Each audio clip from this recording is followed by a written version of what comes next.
Quero conversar com você agora, gente, um assunto bem legal, tá? Porque se você já parou para pensar em como as suas emoções impactam as suas decisões, seus relacionamentos e até mesmo a sua espiritualidade, a sua fé, desenvolver, gente, inteligência emocional é fundamental, tá? Para enfrentar os desafios da vida com mais equilíbrio, com mais sabedoria, com mais calma também. Quando a gente se conhece é outra conversa, né? Para falar desse tema, eu recebo aqui com muito carinho o David. Ele é psicanalista, psicólogo e vai bater esse papo com a gente, falar tudo, não vai, David? Bom Prazer, dia. Dani. Bom dia.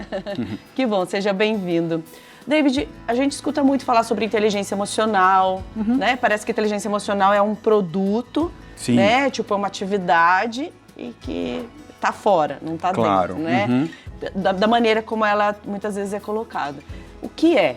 Como a Sim. gente pode conhecer? Se a gente fala hoje de inteligência emocional, a gente está falando exatamente da capacidade de você conhecer e lidar com as próprias emoções e também entender e compreender as emoções dos outros que estão perto de você. Conseguir construir relações que sejam saudáveis a partir dessa autoconsciência, dessa autorregulação emocional de si, nos espaços em que se está, para conseguir entregar talvez a melhor resposta, a adaptabilidade para aquelas situações.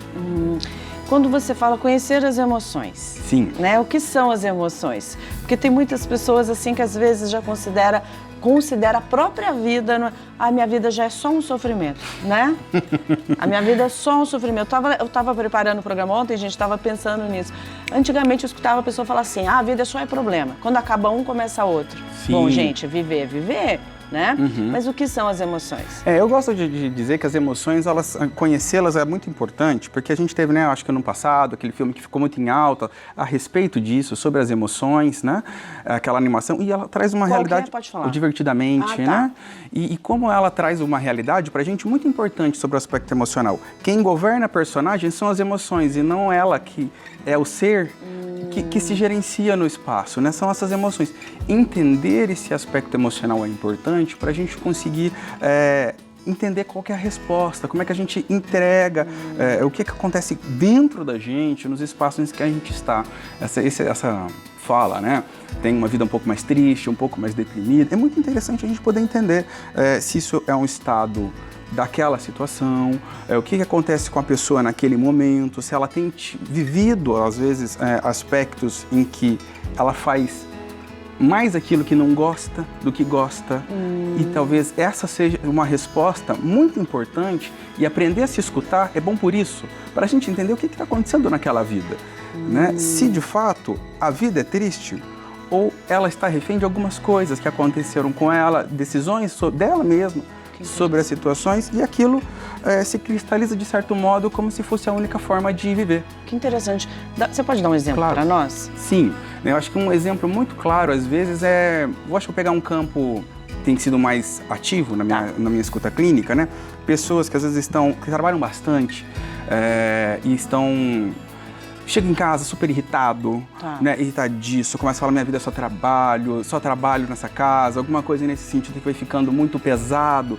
Mas quando a gente começa a ver, muitas vezes, é uma sobrecarga de estresses no trabalho, pouco espaço para o lazer, pouco espaço para poder trocar conversa, vive às vezes num espaço em que é cobrado o tempo inteiro. Então a resposta... Não descansa, né? Não descansa. Então a resposta acaba sendo essa insatisfação. Né? Então isso que é importante a gente poder entender um pouco dessa dinâmica. Olha que legal, então quando a gente conhece, né, talvez a pessoa fale assim, mas eu preciso descansar, mas não consigo porque eu tenho. É interessante como a pessoa ela se permite também, né, ao abrir-se para isso e não entrar em contato. Por que as pessoas têm medo de entrar em contato e nomear suas emoções, David? Então, às vezes a gente entende que assim, nem sempre saber de si vai culminar em algo tão interessante. Às vezes, quando a gente começa a saber de si, decisões precisam ser tomadas.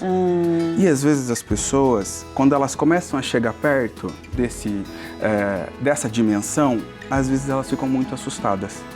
Né? Se posicionar nem sempre é fácil. Conseguir sustentar limite, poder dizer não, entender até onde algumas coisas elas precisam ir. Então conseguir nomear as próprias emoções, entender como é que se está, também tem a ver com o campo de se respeitar. e isso talvez impacte muito as relações em que se está. Interessante, né, gente? Olha só, vamos de um exemplo bem comum, como você disse, David, que também é de uma escuta clínica, assim, as relações tóxicas, né?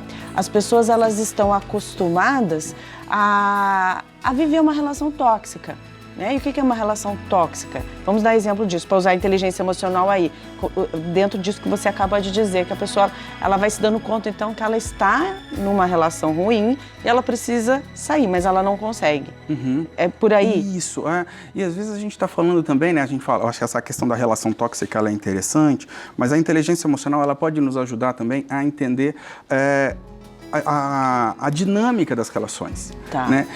O que a gente está chamando de relação tóxica? Será que de fato uma pessoa que lhe faz mal, ou é a incapacidade de gerenciar suas próprias emoções, fazer a leitura do parceiro ou das pessoas que se está, e é isso que faz a coisa ficar truncada e não necessariamente termina e recomeça, larga a mão? Às vezes a gente pode aprender a consertar as coisas, ao invés de termina e recomeça. Sim, fugir, né? Uhum.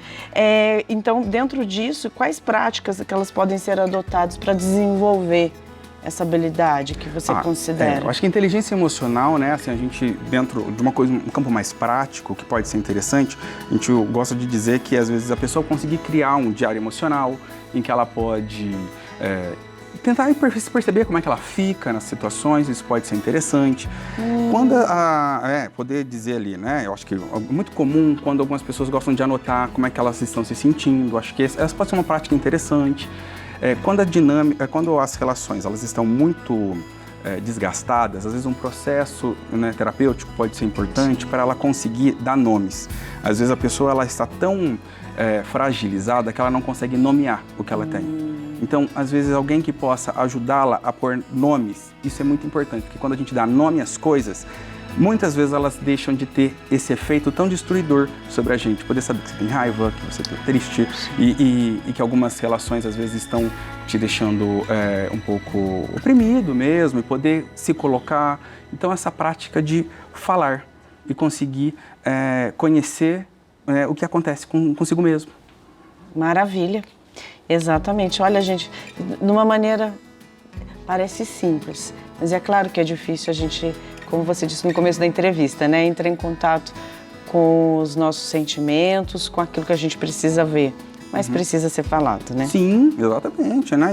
E nem sempre saber da gente é fácil. Não. Muito pelo contrário, talvez a gente descubra que às vezes a gente não é tão interessante assim. Não. E às vezes a gente exige do outro alguma coisa sobre si, mas isso pode favorecer uma mudança de dentro para fora. E é você mesmo que consegue suportar melhor as coisas e a vida. É verdade, David, é verdade. Tudo que você fala faz muito sentido, gente, porque de repente você tá achando que você é maravilhoso, que você é tudo de bom, de repente você é o ó, né? O ó, ninguém aguenta, só você não vê. Então você precisa olhar para isso. E aí que tá, né? Encarar isso que tá a coragem para se tornar melhor na vida e viver melhor também. David, muito obrigada. Eu que agradeço, Dani. Foi ótimo bater esse papo com você, transmitir esse conhecimento, ainda mais quando fala sobre a vida de maneira integral. Obrigada. Prazer, Dani. Prazer.